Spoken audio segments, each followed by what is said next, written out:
Hey, here's a scenario any high school teacher can relate to. You've got a student who loves to draw and not much else. They will be on task as long as the task is drawing. They will be well behaved as long as they are drawing. They will be engaged as long as they are.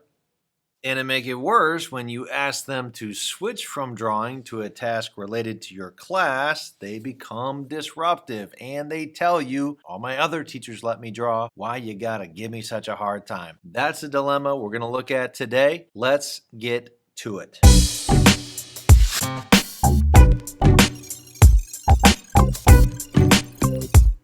So a while ago, our colleague Stephanie emailed me with this dilemma. I'm just going to read it for you so we can hear exactly what's going on. I have an 8th grade student that I've been encouraging to participate more in his own education. He argues with me that I should just let him draw. He tells me all his other teachers have just let him draw because then he doesn't cause trouble. He does indeed create disturbances with other students if he isn't drawing. I believe this is also work avoidance. I've tried to give alternatives, drawing this scene of the book for the hero's journey rather than a narrative retelling. But there's only so much I can do, and my feeling is that if he keeps avoiding the work, he keeps avoiding the work. And gol darn it, I'll tell you what, that's right, Stephanie. If he keeps avoiding the work, he definitely keeps avoiding the work. And you don't grow toward mastery in a thing unless you do work with learning. We don't want our kids to work because they're like beneath us, beholden to our demands. We want them to work because that is how growth happens. Imagine a tennis coach who just said, it's optional if you do your work, not really a big deal. It's sort of up to you. Do it as you wish, but you can also just draw if you want. That's not a very good tennis coach. But we have some problems here we have to deal with. So I just want to give 3 observations and 3 things that Stephanie can do and that you and I can do when we encounter situations like this. Observation 1, this student probably has a low view of teachers. If it's true that the student's other teachers have just said, it's fine if you draw just so long as you're not being naughty, disrupting the rest of us, that's what I call a peace treaty situation. That is not an education situation,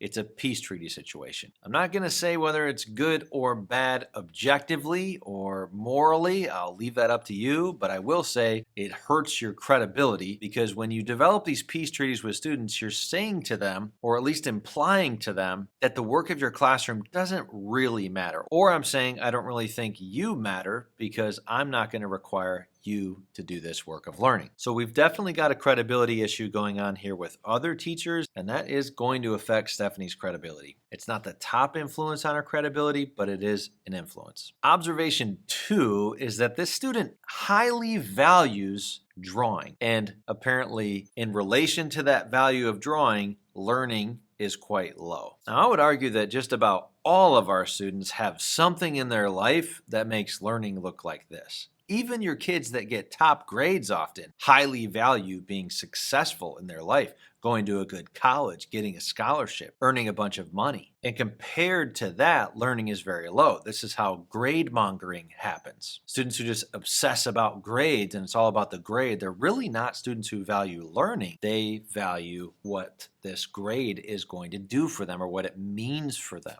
It could be approbation from their family that they're after, or just not getting in trouble with their family. The thing that's tough about a kid who has drawing at this high value, though, is that you can do drawing pretty easily in school. So like a kid who values video games or football super high compared to learning in school, that kid doesn't really have an outlet in my history classroom. There's nothing they can do to get their video game fix in Spanish. They can't get better at football in science class. And so you don't run into this issue of value clash that we get with drawers. So that's an important thing we need to take into account that makes this especially tricky. And my third observation is that this student probably doesn't identify as a school person. It is likely they don't feel a strong sense of identity, context, fit when they're in school. And so it's okay for them to either A, draw when everyone else is doing something else, or B, act up when everyone else is doing something else. You're typically not going to choose those behaviors so consistently if there is a strong sense of belonging, of identity, context, fit in school. So these are some things that I think are going on, and they're going to inform the tips, which we'll get to now. Tip 1, and this is going to help with both credibility and belonging, is to conduct a 2 by 10.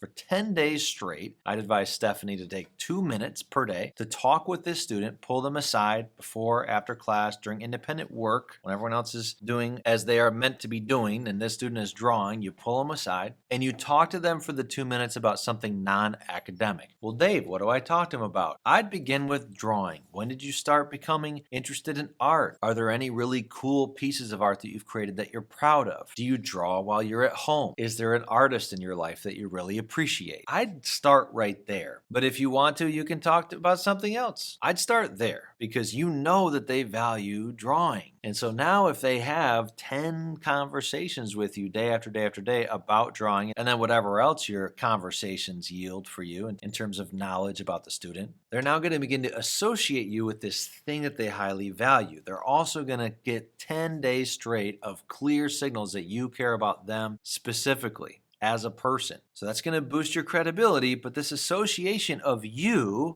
being a representative of school, with drawing something that they value, that's going to start to create this movement towards belonging. 2x10 will not solve all your problems, but it does form a foundation from which you can begin to make inroads with this student. Tip number 2, once you've completed 2x10, I would start to have why conversations with this student. And I would approach it like this. I'd pull them aside and I would say, hey, I've been trying to figure this out. I teach plenty of students like you who they'd rather be doing something else than the work of learning in my class. Like, that's not weird. And I get it because there's so many other cool things to do. But my question is just, what could I say to them to help convince them that this is actually worth paying attention to? That this class could actually help you in your life? What could I say to them that's important about this class? Would you think about that for me? Would you let me know? Strategy 6 in my book, Will to Learn, is called Valued Within. And one of the ways that you help students to value within the work of your class is you do these why conversations. You put them in the position of expert, them in the position of the defense attorney for your class. And even if they can't give you a good answer, so long as you're asking those questions to the student, you're getting the gears turning. You're getting them thinking. You're alerting them to signals that may indicate this class does actually have some things to offer. And tip number 3 is, by this time, you definitely should be requiring some attempts at the actual work of learning in your class. I would say while you're doing 2x10, for the sake of all your other learners, feel free to keep letting this student draw. If the student's really, really disruptive when they're not drawing, and you just think there's no way I can possibly get them to do anything unless they're drawing, then go ahead and let them draw for the 10 days. But once you start seeing opportunities, start sensing the relational capital necessary to have them put the drawing away for a minute and complete the warm-up, begin to do that. This takes a little bit of feel. You got to sense where you're at in terms of the relationship. But definitely by the end of 2x10, you can start to require, hey, I love your drawing. I've learned a lot from you about drawing, whatever. But today, I need you to do your best at the work that we have on hand because I really value you as a person. And I think this is important for you.